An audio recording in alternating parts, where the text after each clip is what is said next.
Boa noite a todos. Muita graça e paz. Sinto muita alegria em novamente estar nessa linda capela ou igreja, como quiser, e ver tantas pessoas queridas de 5 anos atrás. Exatamente neste início de maio, há 5 anos atrás, nós chegamos em Miami e passamos uns meses bem interessantes. Estamos aqui para estudar na Palavra de Deus algo que me interessou há muito tempo. Eu tinha mais ou menos 12 anos quando aquela igreja mundial abalou a terra toda. E o meu interesse na escatologia, diz agora sim, o anticristo está por aí, na pessoa de Adolf Hitler, e Mussolini, o falso profeta. E eu já tinha feito todos os arranjos com que ia acabar os tempos. E os irmãos sabem que nada disso aconteceu. Estamos ainda aqui, depois de 70 e mais anos, e percebendo que há certas mudanças bastante radicais no mundo desde então para cá. Um senhor que eu escutei recentemente falou o seguinte: a geração passada quis saber como ser bom. Isso era o alvo da vida. A nossa geração contemporânea, como posso ganhar liberdade? Essa mudança de ser bom para ser livre, de certo modo, tem respaldo na Palavra de Deus. A Palavra de Deus diz para liberdade que Jesus Cristo veio, para nos libertar do pecado, do poder satânico e da morte. Escatologia tem a ver sobre a morte, estado intermediário, juízo, o que vai acontecer neste mundo ou com este mundo tem a ver com tudo isso. E diferentemente de qualquer outra religião do mundo, a Bíblia fala bastante sobre o futuro. Os gregos pensavam na história como uma grande roda que, ao virar, os acontecimentos de um período, normalmente lá 1400 anos, chamado Ano Mundial, uma era, todo vai voltar exatamente como as estações do ano. É chamado a escatologia de reviravolta, só virar. A Bíblia não sabe nada dessa maneira de pensar.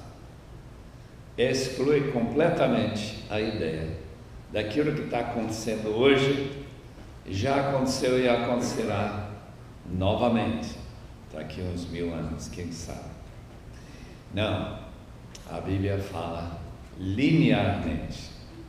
Estamos progredindo para o fim. Eu gostaria de ler um pequeno trecho da Palavra de Deus e daí a gente vai entrar nos diferentes temas que nós pretendemos falar nesta noite. Vocês irmãos têm suas Bíblias abertas em Daniel capítulo 12. Esse capítulo foi escrito, aliás, todo o livro de Daniel foi escrito em torno de 550 ou mais anos antes de Cristo. Diz nessa versão século 21: naquele tempo Miguel, o grande príncipe, se levantará a favor dos filhos do teu povo E haverá um tempo de tribulação como nunca houve desde que existiu nação até então. Mas naquele tempo o teu povo, todo aquele cujo nome está escrito no livro, será liberto. O que é que essa geração quer? Libertação. E todos serão libertos de quê? Da morte. A morte, irmãos, é o destino de todos nós. É o mistério maior do que o nascimento da criança. Que será essa criança? Ninguém podia adivinhar. Quando eu nasci, 85 anos e mais atrás, que eu estaria em Miami nesta noite. Ninguém imaginaria que eu estaria falando português e não espanhol. Quer dizer, há um grande mistério no nascimento, mas não se compara com o mistério da morte. Passar pela morte, ou como antigamente se falava, passar pelo rio que divide esta vida da vida eterna final. A morte é consequência do pecado. Esse cruzamento em que nós passamos desta vida para a outra é provocada pela desobediência de Adão e Eva. E de lá para cá, todos nós que somos os Adãos e as Evas de nossas próprias vidas, decidimos seguir os mesmos passos. Disse Romanos 6, versículo 23, o salário do pecado é a morte. Em outras palavras, esse temor que nós temos, quando alguém aponta um revólver na sua cabeça, e você se sente congelado pelo temor, é um sentimento por causa do fato de que para nós, em geral, tem algumas pessoas que aparentemente não têm tanto medo de se matar ou enfrentar, mas normalmente a gente sente um temor. E a razão desse temor é justamente o mistério. O que está no outro lado? Como que eu sentirei? Como que vai ser esta vida após a vida? Ou se for como um empresário de São Paulo, com quem eu estive conversando, ele disse, quando meu irmão morrer como um cachorro, sabe qual é o problema dele? Que ele não tinha morrido ainda. O famoso ateu Voltaire, ele disse que morte é só cessação de vida, não há nada de importância nisso. E ele, que desafiou a Deus, aquele homem que foi tão famoso nas suas declarações, como Richard Dawkins é hoje, ele quer que os ônibus de Londres, ele é professor em Oxford, coloquem nessa faixa ao lado do ônibus, Deus não existe, pelo menos não há evidência.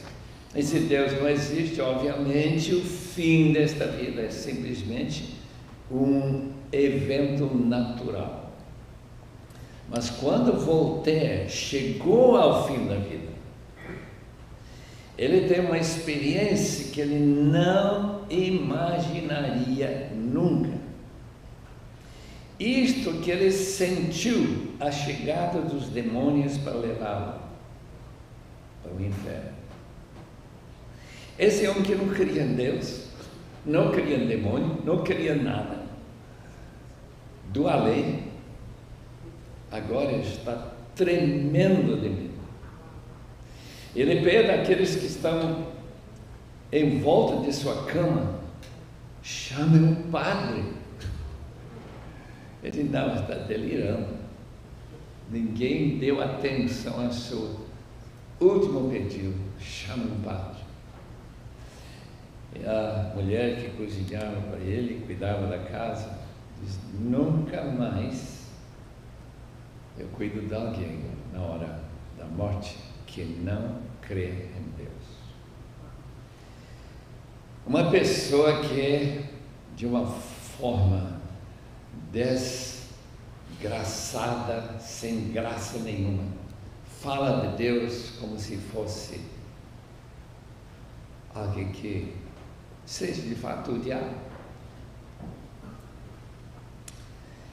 Morte espiritual é a morte, segundo Efésios capítulo 2, que caracteriza todo mundo que não passou da morte para a vida, que nós encontramos também em 2 Coríntios capítulo 5, versículos 14 e 15. Quando a gente recebe o perdão dos pecados, recebe o chamado novo nascimento, quando o Espírito Santo vem para residir na sua vida, essa pessoa passa da morte para a vida. Portanto, a Bíblia descarta completamente a ideia de morte como o mundo pensa. A funerária aqui, funeral home em inglês, onde eles gastam um dinheirão para tornar a morte mais agradável possível. Dá toda essa maquiagem, flores, e é um lugar bem gostoso, só que não tem nada de gostoso, mas para o crente tem. E a diferença é que a Bíblia nunca mais falará de crente morrendo e agora dormindo.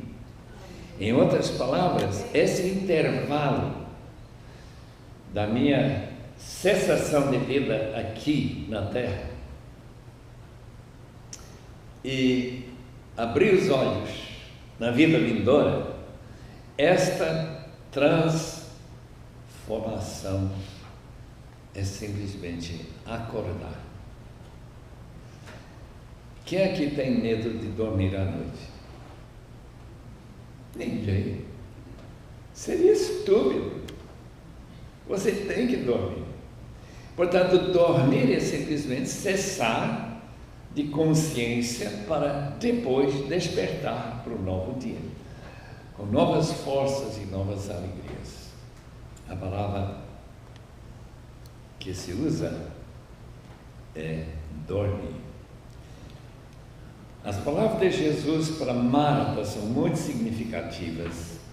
Em João 11, se trouxeram a Bíblia, eu sei que muita gente pensou que isso seria uma palestra em vez de um estudo bíblico, mas em capítulo 11 nós encontramos dois versículos muito importantes. Jesus fala no versículo 23: teu irmão Lázaro ressuscitará. Disse-lhe Marta: sei que ele ressuscitará na ressurreição no último dia. Em outras palavras, ele vai passar um período de tempo incalculável, ele vai ressuscitar no fim. Jesus declarou: eu sou a ressurreição e a vida. Quem crê em mim, mesmo que morra, viverá. E todo aquele que vive e crê em mim jamais morrerá. Crês isso? Essa pergunta, se você crê isso, que quem crê em Jesus, quem já passou da morte para a vida, não morrerá mais nunca. Ele então vai dormir em Cristo. Morrer em Cristo, portanto, é uma experiência ilustrada no batismo. É um tipo de sepultamento e ressurreição na mesmo instante. Nessa experiência de morrer e ressuscitar novamente. Romanos capítulo 6, versículo 3 diz que nós que fomos plantados com Jesus na semelhança da sua morte. Sua morte foi num túmulo, uma morte real. Transforma a nossa morte lá nas águas batismais como apenas uma experiência de transformação diante de Deus e de toda a humanidade. Eu estava morto, agora estou vivo em Cristo. Mas existe algo que a Bíblia chama de morte eterna. Ou, no livro de Apocalipse, morte, a segunda morte. Essa segunda morte, irmãos, é a morte que ninguém, de jeito algum, querá enfrentar. A morte que nos transfere desta vida para a próxima é semelhante a dormir, mas essa segunda morte é um pesadelo eterno que não acaba mais. A ressurreição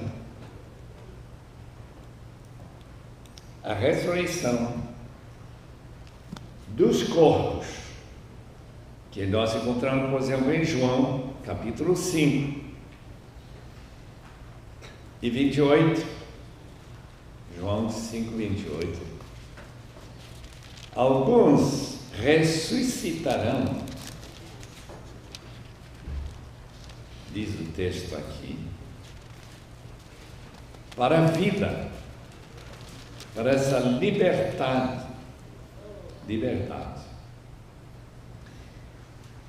Em verdade vos digo, duas vezes, em verdade vos digo, que virá a morte.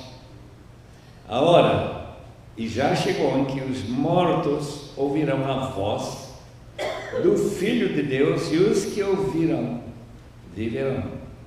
Mas assim como o Pai tem vida em si mesmo, assim também concedeu ao Filho ter vida em si mesmo,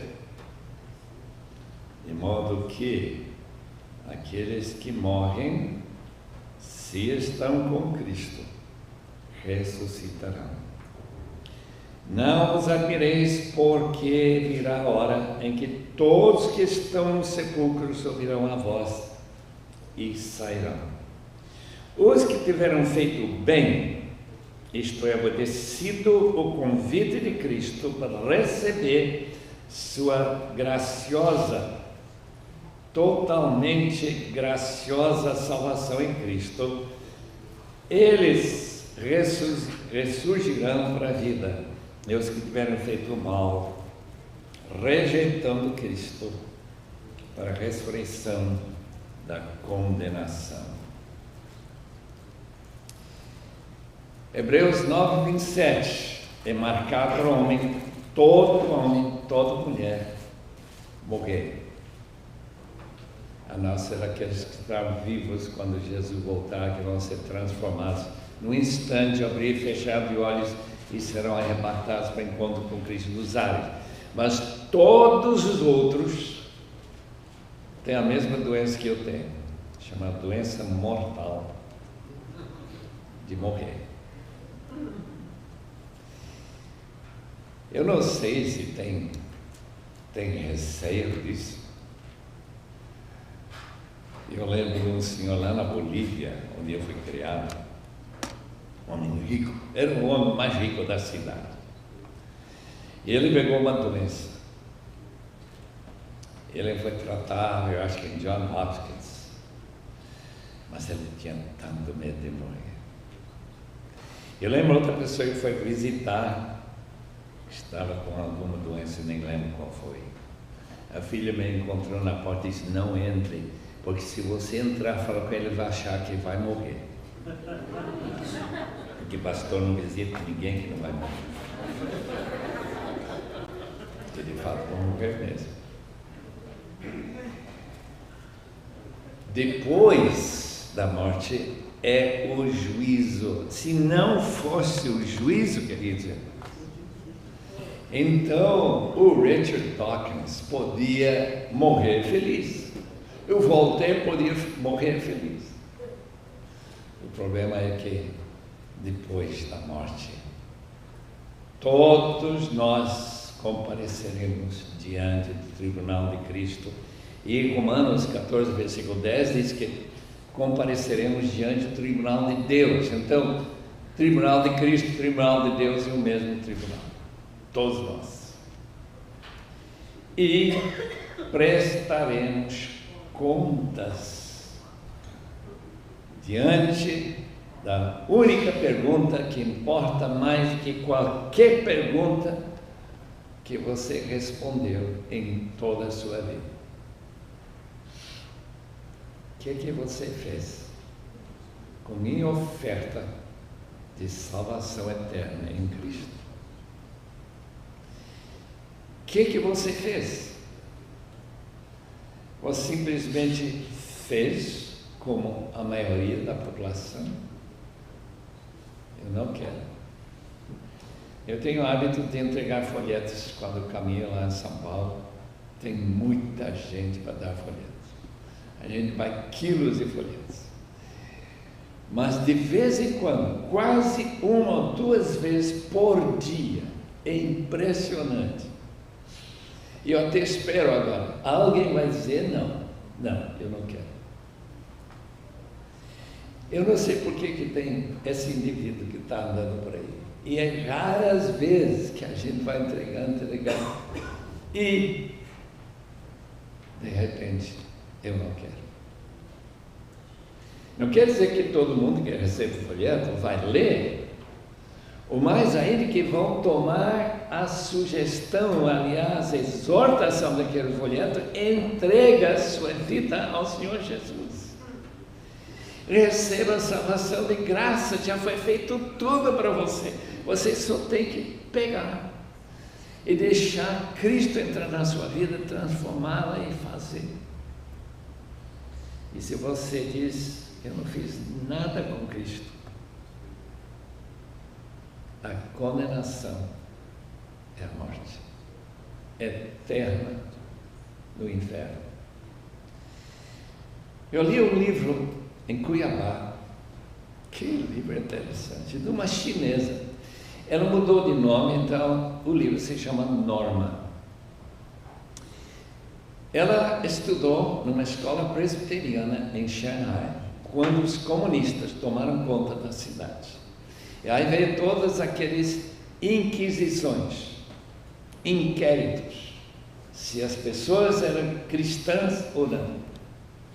E ela então foi trazida para frente do tribunal, do juiz.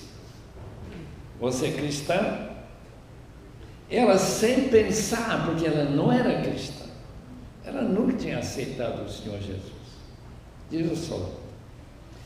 Imediatamente ela foi mandada para fora, colocar diante da parede um pelotão de soldados com uma espingarda apontados para o coração dela, e o capitão manda, dispararam. Ela achou que ele tinha morrido, mas depois abriu os olhos e está tudo bem. Nada. Diz que agora, o que está acontecendo? Só pedaços de tijolo, todas as balas passaram por cima da cabeça. O capitão manda carregar de novo as armas, novamente, em cima da cabeça dela. Finalmente ele disse, aqui não dá para matar essa moça, então manda ela para o campo de concentração, ela passou umas aflições tremendas. Um daqueles soldados foi correndo até encontrar a casa de um crente e disse, por favor, explica para mim o que aconteceu esta tarde. Esse soldado disse para ele, cada vez que a gente disparava, levantava os barris de todos os soldados. Me explica como eu posso conhecer a Cristo? Aquela moça, claro, também quis conhecer a Cristo. E ela se converteu, se tornou um evangelista, voltou para a China, depois chegar na América e pegar a cidadania, de modo que ela não podia ser mais presa lá. E lá ela sentou ao lado. Por acaso, Deus faz tanta coisa interessante. Acaso, um daqueles soldados foi correndo para saber o que aconteceu. É o juízo, irmãos. Imagina você diante do tribunal de Cristo. Por que a Bíblia promete que quem não tem Cristo, a ira de Deus paira sobre ele, agora e eternamente? Porque nós ouvimos quase constantemente que Deus é amor e que Deus é tolerante, Deus perdoa. Por que se preocupar? Deixe-me ler o que Jesus e o apóstolo João escreveram aqui em João capítulo 3. Quem crê no Filho tem a vida eterna. Quem, porém, mantém-se em desobediência ao Filho, não verá a vida, ele já está morto em pecado, mas sobre ele permanece a ira de Deus e para sempre. Deixe-me ler sobre o juízo final em Mateus capítulo 25. Agora é a palavra de Jesus. A palavra de Jesus é esclarecedora.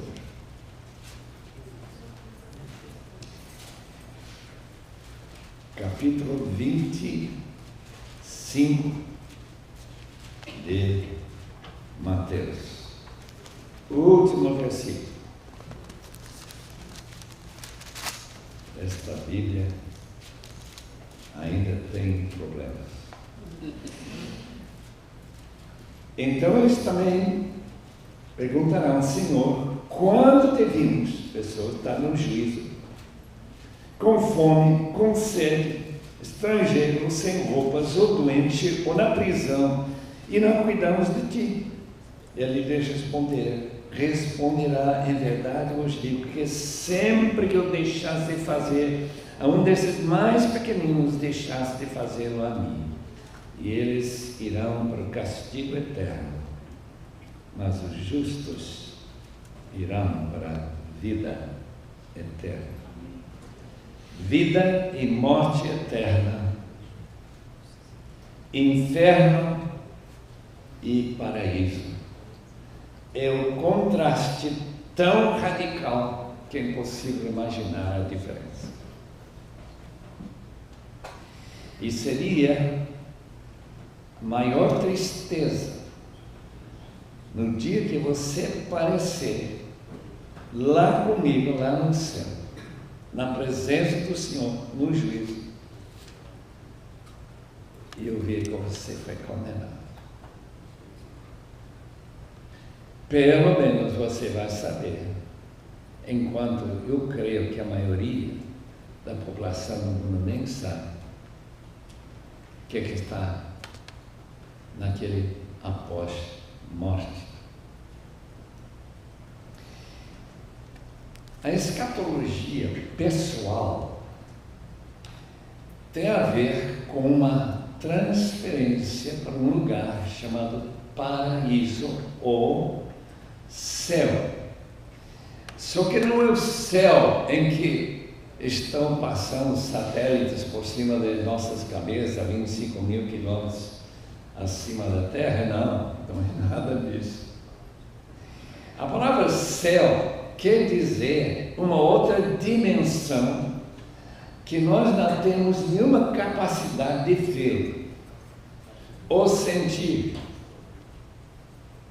E a presença, por exemplo, obrigado, minha irmã, a presença de anjos neste salão, nesta noite, Ninguém aqui está vendo anjos, mas a Bíblia deixa bastante claro que quando nos reunimos junto com anjos, reunimos com espíritos daqueles que morreram e já estão com Cristo. Eles reúnem conosco para louvar a Deus. Meu irmão, que coisa estranha é essa, por exemplo, capítulo 12 de Hebreus. Mas, quando Jesus diz, eu vou preparar-lhes lugar, em esse famoso capítulo 14 de João, ele está simplesmente dizendo, eu estou indo para a cruz, para que quando eu voltar, vou ficar lá pouco tempo, naquele túmulo, ele voltará e receberei vocês para junto de mim, para que onde eu estou, vocês ficassem também. Não é glorioso? O cristão passa, portanto, quando ele crê, a ser cidadão do céu. Ele não é mais do mesmo sentido cidadão americano, brasileiro, de qualquer outro país. Ele se torna cidadão do céu. Por causa da cruz de Cristo. Ele preparou esse lugar de maneira que quando nós morremos, nós simplesmente somos transferidos para o paraíso. Enquanto, se a pessoa não conhece a Cristo, ele é transferido para um lugar chamado Hades, ou Sheol, no Antigo Testamento. É lugar de sombras, é lugar de terrível angústia, como aquele homem na parábola de Jesus em Lucas 16, aquele homem rico que não fez nenhum caso de Deus na sua vida. E quando ele morre, ele está morrendo de sede, quer que Lázaro, que está no paraíso, traga uma gotinha de água e coloque na sua língua. Diz, mas é impossível cruzar de lá para cá, diz Abraão, na parábola de Jesus em Lucas 16. Quando alguém pergunta a homens como Jonathan Edwards, por que existe o inferno eterno? Ele usa uma ilustração que todo mundo aqui vai entender. Se você mata uma formiga, você não sente nenhum problema de consciência, ou sente? Eu não. Se você mata, está dirigindo o carro, um passarinho, você sente um pouquinho. Uma vez um cachorro correu na frente do meu carro e eu, não sei se morreu ou não, mas com certeza ficou bem machucado. Você sente bem mais. Mas se você atropelar uma pessoa, é muito pior. Agora eu quero saber como você sentiria se atropelasse a Deus, o Criador do universo. Essa ilustração de Jonathan Edwards é simplesmente para enfatizar que qualquer penalidade que se coloca sobre algum crime depende da importância da pessoa ou da natureza do indivíduo, o animal ou o quê? Deus, a importância dele, que dá essa necessidade, porque Deus é infinitamente bom. E você não presta atenção, nem quer saber dele. Lugares celestiais Isto é, esta outra dimensão da existência. Que Atos 1:9, quando Jesus, lembra que Jesus, depois de sua ressurreição, ele foi exaltado para as alturas. É sempre descrito na palavra de Deus em termos de estar acima de nós.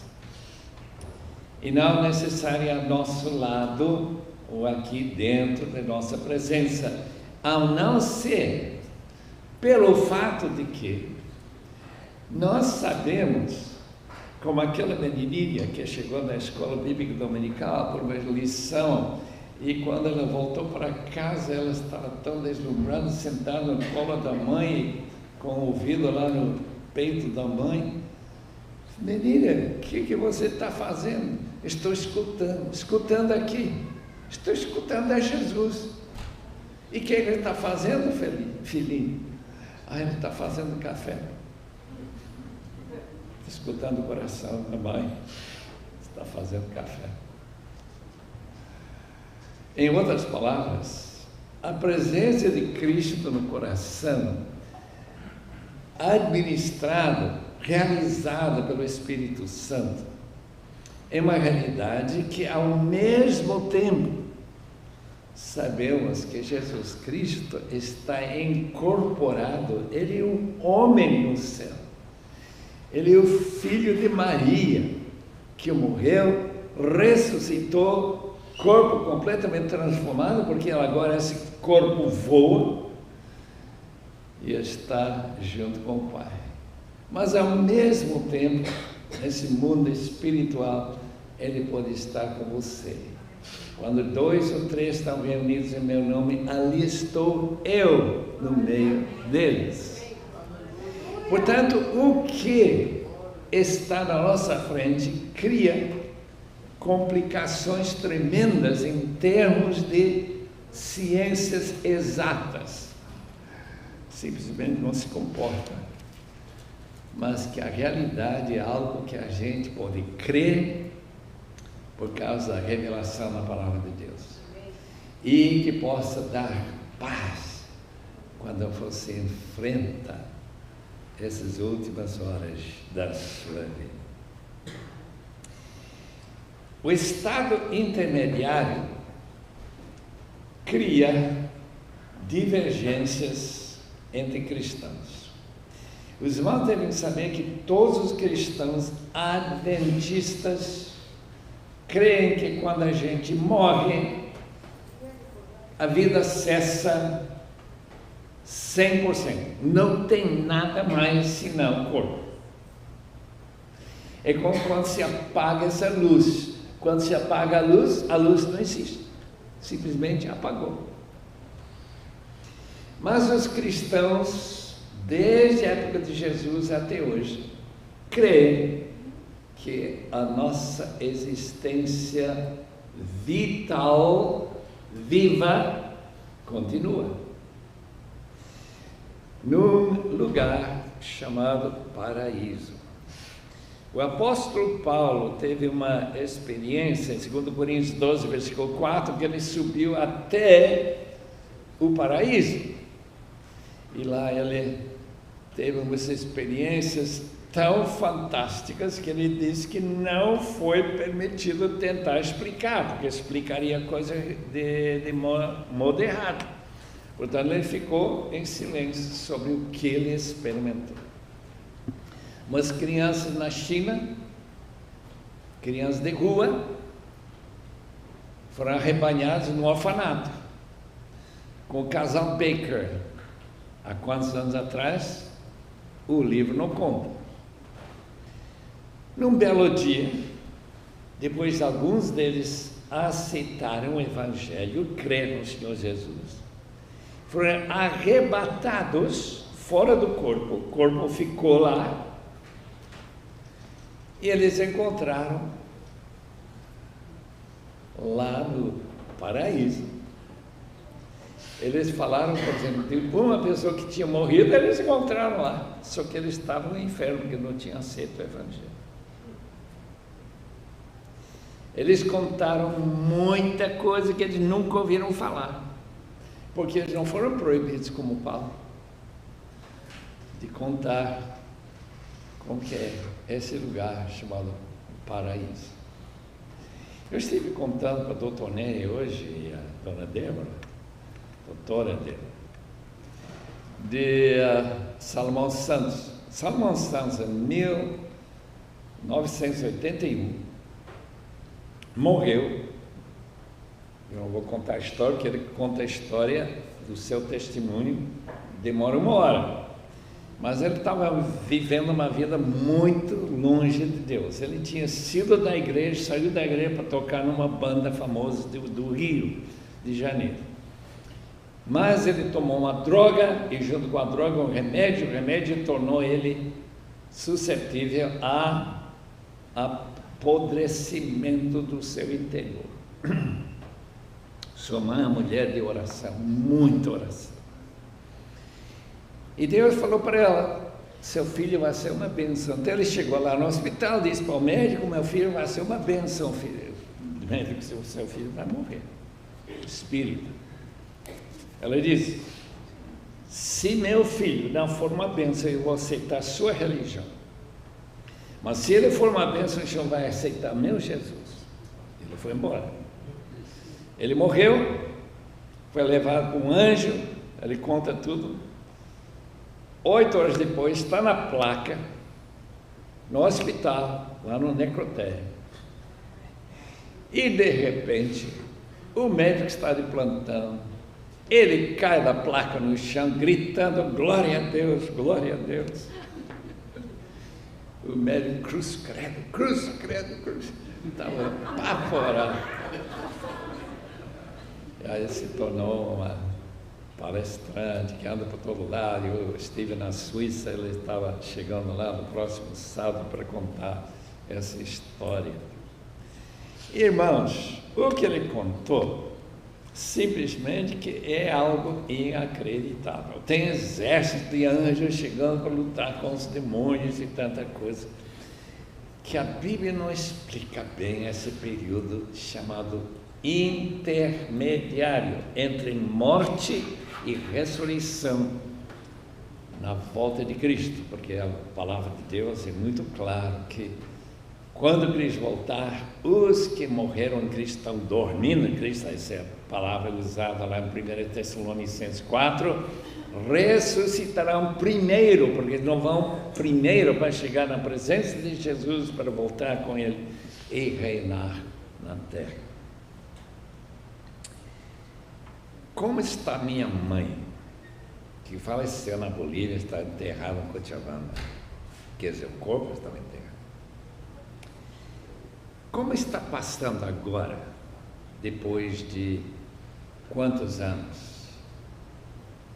Não chega a 60 anos atrás que ela faleceu. Nós não sabemos a seguinte pensamento for verdade ou não, que depois de morrer, o tempo não é mais registrado para que as pessoas conscientes, mas sem registrar o tempo. A razão que eu falo isso, que é bem possível para mim, muita gente não vai aceitar de forma alguma, que para Deus 1000 anos é igual a um dia. E se a palavra dormir tem a ver com essa falta de reconhecer a passagem do tempo, como eu tenho esse problema às vezes quando não tem relógio, e eu estou tão empolgado com o assunto, que de repente olho, o que aconteceu com o relógio? Alguém está brincando. Foi virar o relógio. Essa noite vai acontecer porque tem relógio. Estou vendo que o meu tempo está chegando. De parar. Mas essa ideia de que o tempo não é registrado, de modo que aquilo que Jesus e cantamos esta noite, ele voltará logo. Logo, é importante, então, para que o apóstolo Paulo não tivesse naquele túmulo mais de 2 dias, ou talvez 3, não sei. Ou minha mãe, alguns minutos apenas desde que ela faleceu. Não seria interessante isso? Não sei se é verdade, porque a Bíblia não diz. Portanto, não anda por aí ensinando que eu falei que...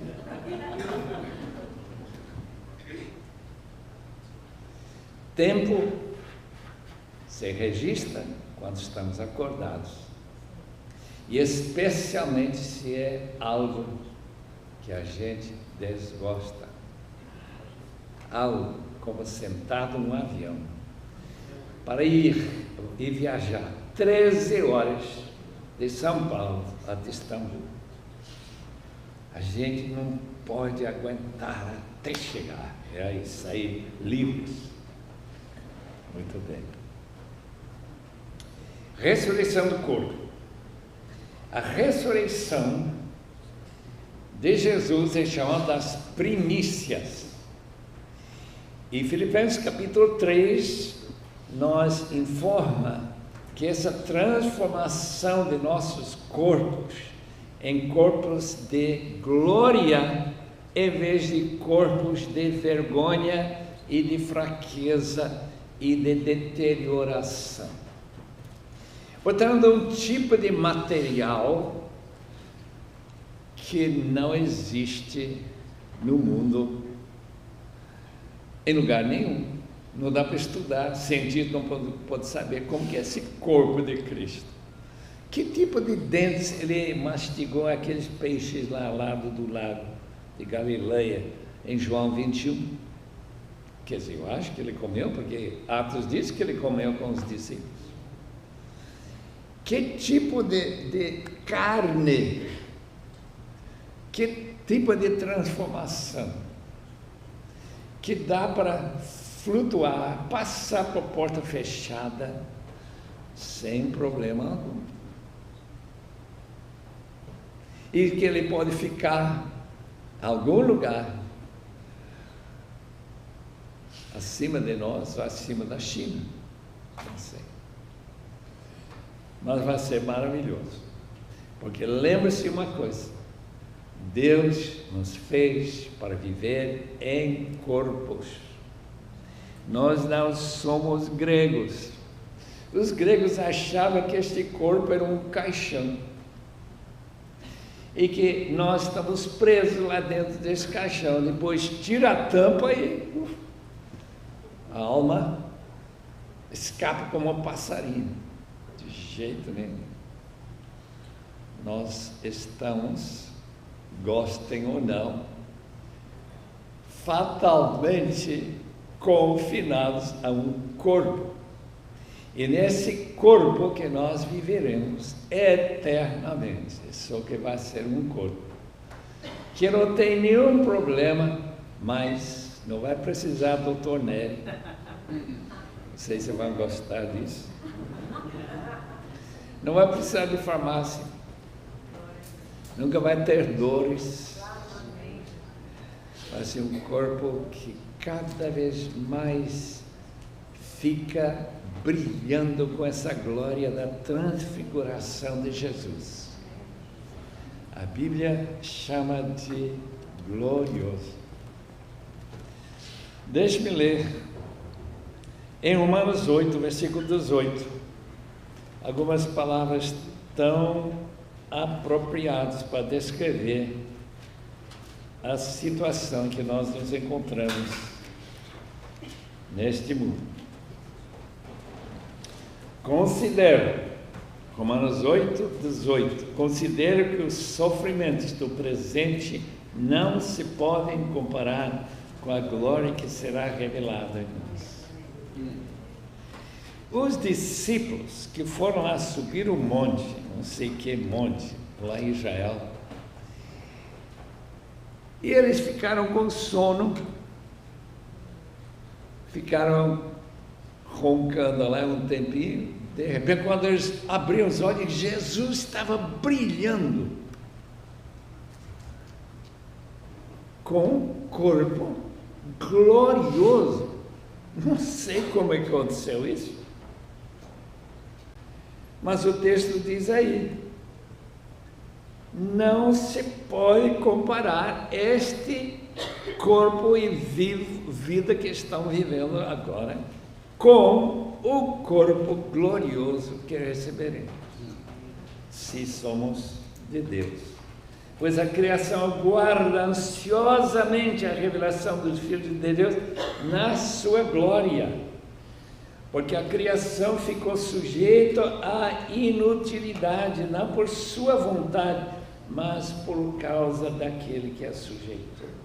Quem sujeitou foi Deus, na condenação de Adão e Eva, na esperança de que também a própria criação seja libertada do cativeiro, da degeneração para a liberdade, da glória dos filhos de Deus. O que a nossa geração está querendo, irmão? Glória. Está querendo fama, está querendo realização, está querendo prazer, está querendo... E o que a Bíblia diz? Está tudo para aquele, na frente daquele que crê, simplesmente crê e aceita o Senhor Jesus na sua vida. Glorioso futuro aguarda todos meus irmãos e irmãs em Cristo. E para esse dia glorioso, a morte, enquanto aguardamos a volta de Cristo, é apenas a porta pela qual passamos desta vida para a vida futura. Eu lembro muito bem, não sei quem foi, mas lembro que ele falou: eu não tenho medo da morte. Eu não gosto de pensar na época antes da morte. Aquele enfraquecimento, aquela dificuldade de respirar, aquela ser confinado à cama. Ai, eu não quero. Mas a morte, libertação. E que Deus convença todo mundo aqui esta noite que vale a pena conhecer a Cristo. Amém. E esperar com gloriosa esperança a bendita esperança, a volta de Cristo, quando vamos receber esse novo corpo para a glória de Deus. Vamos orar. Oh Deus, amado Pai, não somente nosso Criador, mas nosso Salvador, enviando o Teu Filho tão submisso até aquela terrível cruz, onde Ele pagou os meus pecados e pecados de todo mundo que crê ou venha a crer nele, até o dia em que Jesus Cristo nos levar para aquele ponto de intermediário. Aguardamos a volta de Cristo, a bendita esperança. Rogamos, Senhor, que ninguém que está neste salão não esteja entre os triunfantes, libertos, gloriosos filhos de Deus. Em nome de Jesus. Amém. Amém.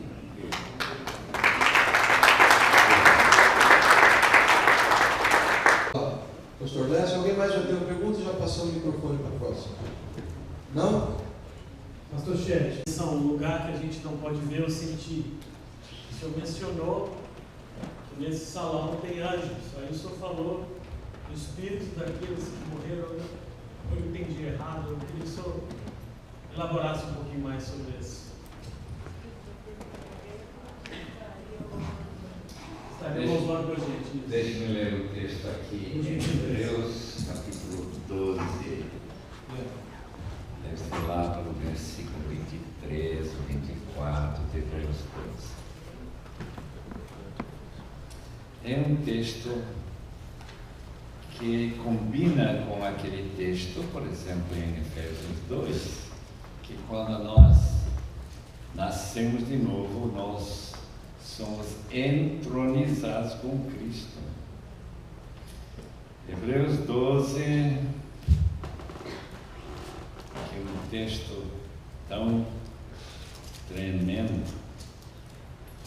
Aqui, começando com o versículo 18, que vai falar dos anjos. Ainda não chegaste ao monte palpável, que vou tocar em chamas lá no deserto. A escuridão, as trevas, a tempestade, ao ruído da trompeta, ao som das palavras que os ouviram suplicaram que não lhes falasse mais, porque não podiam suportar o que lhes era ordenado. Mesmo um animal, se tocar no monte, será apedrejado. Essa visão era tão terrível que Moisés disse: estou aterrorizado e tremo. Mas tende chegado, em contraste, na nova aliança, tende chegado ao monte Sião, a cidade de Deus vivo, a Jerusalém celestial, ao incontável número de anjos em reunião festiva, a igreja dos primogênitos, registrados no céu. Quem são eles? Nós. De todo mundo, na China, Índia, Indonésia, Japão, Alemanha, Rússia, no mundo inteiro. Então, num sentido não visível, quando nós estamos adorando a Deus, quando nós estamos entrando na presença de Deus, todos aqueles que estão em Cristo estão reunidos conosco também. Essa é a razão que é tão importante, reunir. Falei lá. Microfone. Mas numa dimensão que a gente não vê e não percebe. Mas anjos podem ter contatos, ainda que seja mais raro hoje em dia do que antes de Jesus, mas esses espíritos, que aqui fala, né? E aos espíritos dos justos aperfeiçoados. Esses espíritos estão louvando simultaneamente conosco numa outra divisão. Mas aqui nesse salão pode ter anjos caídos e anjos do Senhor, que os nossos olhos não veem. Deus pode abrir os olhos e a gente vê. Mas esses espíritos estão limitados a uma outra dimensão que ainda não nos é permitido enxergar, correto? Aparentemente, nós também podemos reunir com eles. Por quê? Porque estamos entronizados com Cristo, estamos escondidos em Deus e assim por diante. É como se a realidade visível do físico é transformada. Vou ler, por exemplo, esse texto aqui. Eu lembro quando alguém disse: toda reunião é uma reunião celestial. Veja esse texto que diz, né? 2 ou 3 reunidos em meu nome, capítulo 18 de Mateus.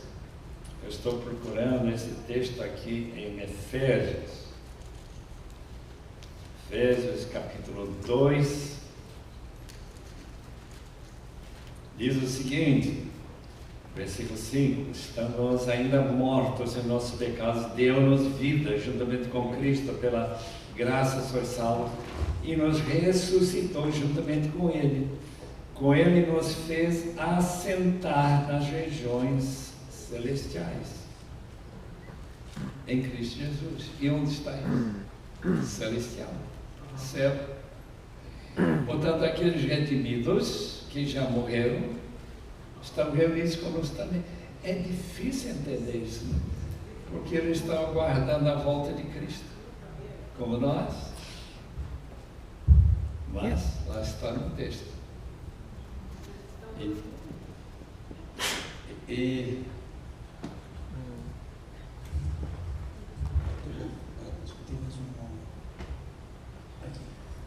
Pastor Sherry, prazer ouvi-lo mais uma vez. Antes de fazer minha pergunta, é só uma consideração pessoal. Ao longo dos meus anos como cristão, muitas vezes eu tenho sido dobrado e algumas posições teológicas elas vão mudando para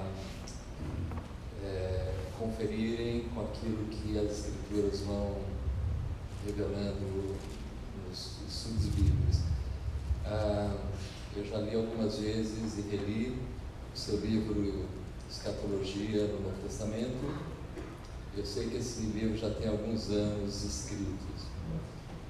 Minha pergunta é se ao longo desses anos o senhor tem revisto algumas das posições escatológicas. Eu sei que o senhor falou hoje de escatologia pessoal, mas também fez alguma referência, pelo menos 2 vezes, sobre o texto de 1 Tessalonicenses 4, quando fala sobre aquilo que nós chamamos de arrebatamento. Nem todos entendem o arrebatamento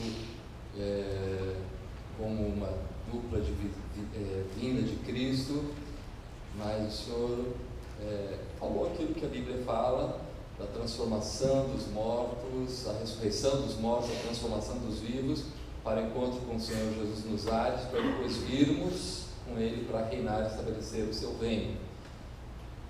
A minha pergunta é se de alguma maneira o estudo contínuo das Escrituras mudou alguma coisa na sua posição escatológica, não mais na escatologia pessoal, mas numa escatologia coletiva. vai poder estar conosco amanhã? Sim. Ótimo. Eu vou explicar exatamente o que eu creio. E quaisquer mudanças que o irmão reconhecer, depois me fala. Né? Se ela numa mudança que eu, por exemplo, não notei que mudou. Acho que não mudou muita coisa, não. Mais alguém tem alguma pergunta?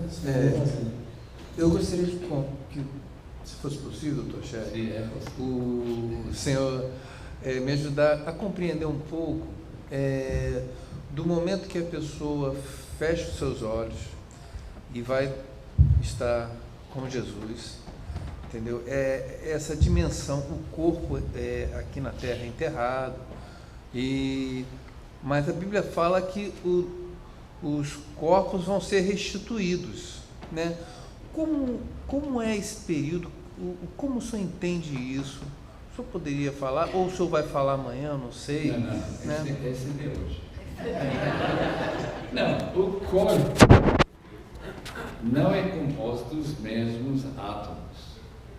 Isso me parece bastante claro e óbvio, que quando esse corpo deteriora, decompõe e se torna relva, e vaca come essa relva, e depois uma criança toma esse leite dessa vaca, que é feito dos átomos que estavam no corpo de outra pessoa e agora passam para ser o corpo dele. Então, não vão ser os mesmos átomos, ou moléculas, ou o que for, mas que vai ser a pessoa que vai ser reconstituída no seu corpo glorioso, que vai ter características, obviamente, do corpo que já teve, mas também vai ter características tão diferentes, tão gloriosas, que não dá para comparar. Então, pessoas que não gostam de sua aparência, aguardem, você vai ficar.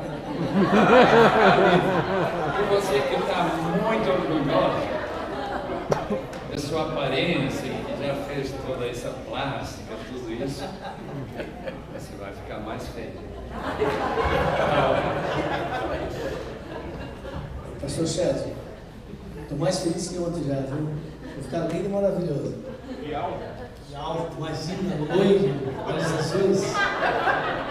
Pastor, na exposição desta noite, existe um período que nós, é como se o Senhor fez a comparação, eu estou dormindo, eu esqueço do mundo e desperto no dia seguinte e acordo um novo dia.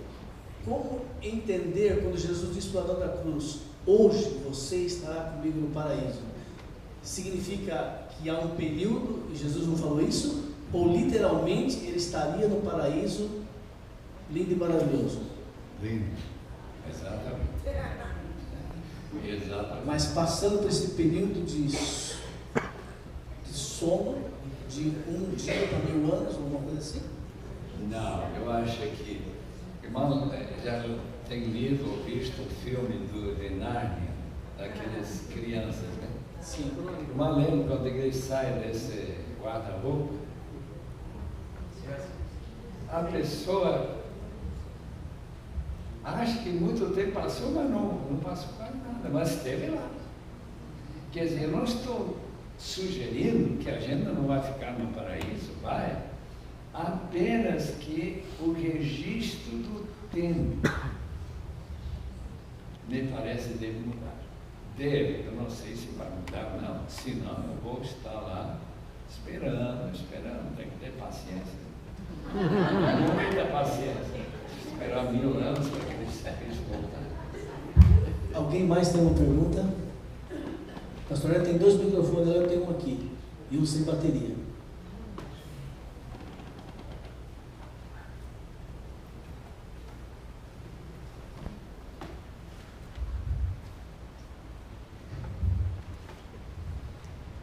Boa noite, pastor. A única coisa que ainda ficou na dúvida é, depois que eu aceitei a Cristo, quando alguém aceita a Cristo, ele tem a certeza da salvação, né? A todos se deu o direito de serem chamados filhos de Deus. E aí a gente vai para o juízo. E nesse juízo há uma seleção, você vai ficar aqui, você vai para lá. E aí eu vou ter dúvida de que a pessoa vai para o inferno, ou ela vai ser uma hierarquia, onde vai ser dividido a coroa. Agora está entrando na área de galardões, recompensas e tudo mais. Isso já é uma outra área muito interessante. A Bíblia fala que certas atividades, isso é refletido naquele capítulo 25 de Mateus, que os galardões que os crentes vão receber vão ter algo que se chama peso de glória. Peso de glória. A razão de usar a palavra peso é porque no hebraico a palavra kabod, que significa glória, ou peso de glória, é a palavra que significa peso. É só por isso. A alegria ou satisfação que uma pessoa que recebe de volta 5 talentos, ou uma pessoa que sofreu como Paulo, que diz que esse sofrimento está produzindo para nós, 2 Coríntios capítulo 4, versículo 16,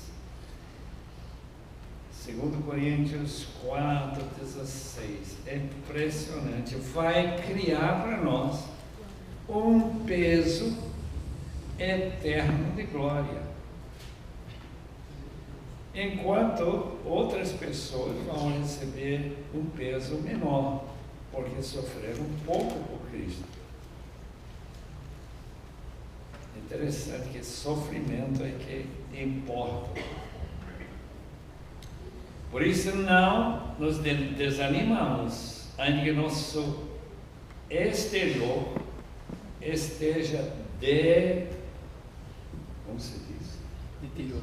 Deteriorando. Nessa versão não tem essa palavra.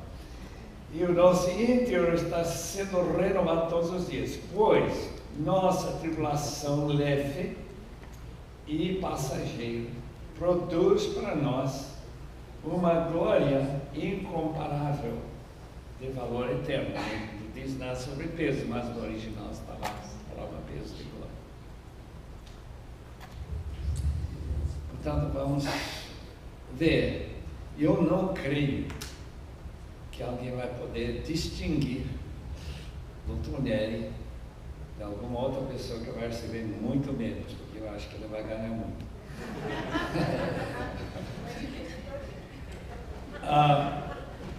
Não, vai ser interior. É com uma pessoa que foi... não, nós fomos convidados para ouvir a Filarmônica de Nova York, em São Paulo, no Anhembi. Patrícia, eu e os outros. Isso é verdade, agora vai ficção. Junto conosco vem uma pessoa bem no interior de Mato Grosso, que nunca ouviu esse tipo de música, né? De Bruckner, de Brahms, de alguma que eles tocavam. Então ele senta ao nosso lado, escuta aquela música. Puxa, ele tem que ir para a banheira. Então, na banheira para lá, ele fica um bom tempo lá, depois ele volta, senta mais uns minutos. E ele queria tanto ver a cidade. Então, fica à vontade. Qual é a diferença entre ele e eu? É que eu tenho uma experiência anterior de música. E para ver essa gente tocando aqueles instrumentos tão valiosos e com tanta perfeição, a experiência é fantástica, mas para ele não é nada de valor. O valor dessa vida futura, em termos de galardão, vai ser quanto você, nesta vida, se preparou para gostar.